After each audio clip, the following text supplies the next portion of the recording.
got so much motherfucking design on right now. Bring it down, bring it down, bring it down. I got 3 old guys on the block, bitches on the line, and you know. Assalamualaikum warahmatullahi wabarakatuh. Yang kami hormati pengasuh Pondok Pesantren Zainul Hasan Genggong, Kiai Haji Muhammad Hasan Mutawakil Alallah SHMM. Yang kami hormati Rektor Universitas Islam Zainul Hasan Genggong, Bapak Dr. Abdul Aziz Wahab MAG. Yang kami hormati Dekan Fakultas Tadris Umum Ibu Wahyu Lestari MPD. Yang kami hormati Ketua Program Studi Tadris Bahasa Indonesia Ibu Magfiratul Hamdiah MPD. Yang kami hormati dosen pengampu mata kuliah Psikologi Pendidikan dan Pembelajaran Bapak Ahmad Ilzamul Hikam MPD dan teman-teman yang berbahagia. Fase dan tugas perkembangan merujuk pada tahapan-tahapan penting dalam perkembangan individu yang dipengaruhi oleh faktor fisik, kognitif, sosial, dan emosional. Berikut adalah materi fase dan tugas perkembangan. Fase perkembangan menurut teori Piaget. Teori Piaget mengidentifikasi 4 fase utama dalam perkembangan kognitif anak.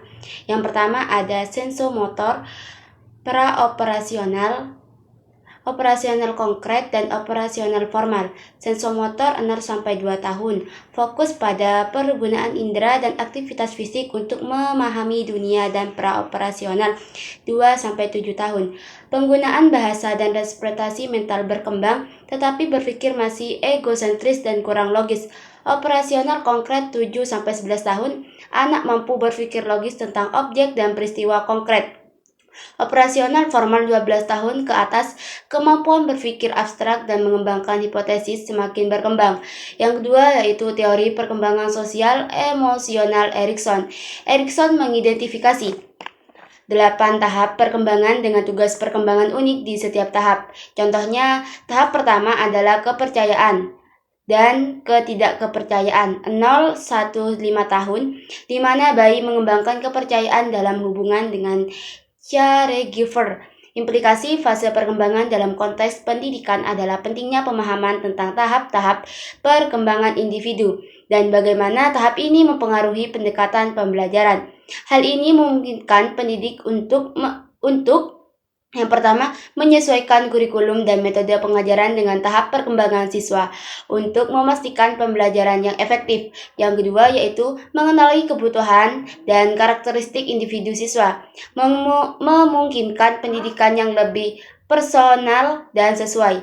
Yang ketiga, memberikan dukungan emosional yang tepat dan membantu siswa mengelola stres atau masalah emosional yang mungkin timbul selama perkembangan. Yang keempat yaitu mendorong pertumbuhan sosial, emosional, dan moral dengan memberikan peluang untuk berinteraksi sosial, refleksi, dan eksplorasi nilai-nilai. Yang kelima, menyediakan strategi pembelajaran yang berbeda sesuai dengan tingkat perkembangan kognitif, sosial, dan emosional siswa. Yang keenam yaitu menggunakan peran guru sebagai model perilaku yang baik dan memberikan dukungan yang konsisten dengan tahap perkembangan seorang peserta didik.